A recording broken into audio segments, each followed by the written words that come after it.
ইসলামের ইতিহাসের প্রথম সেই অগ্রগামী ব্যক্তিবর্গ। আউয়ালু মান আসলামা মিনার রিজাল আবু বকরিন সিদ্দিক। পুরুষদের মধ্যে সর্বপ্রথম ইসলাম গ্রহণ করেছেন হযরত আবু বকর রাদিয়াল্লাহু আনহু। আউয়ালু মান আসলামা মিনান নিসা খাদিজাতু বিনতু খুয়াইলিদ। নারীদের মধ্যে সর্বপ্রথম ইসলাম গ্রহণ করেছেন হযরত খাদিজা বিনতে খুয়াইলিদ রাদিয়াল্লাহু আনহা। আউয়ালু মান আসলামা মিনাস সাবিয়ান আলী ইবনে আবি তালিব। কিশোরদের মধ্যে সর্বপ্রথম ইসলাম গ্রহণ করেছেন হযরত আলী ইবনে আবি তালিব রাদিয়াল্লাহু আনহু। আউয়ালু মুআযযিনিন ফিল ইসলাম বিলাল ইবনে রাবাহ। ইসলামের প্রথম মুয়াজ্জিন হযরত বিলাল ইবনে রাবাহ রাদিয়াল্লাহু আনহু।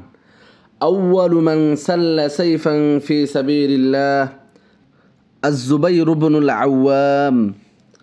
আল্লাহর পথে সর্বপ্রথম তরবারি উত্তোলন করেছেন হযরত জুবাইর ইবনে আওয়াম রাদিয়াল্লাহু আনহু।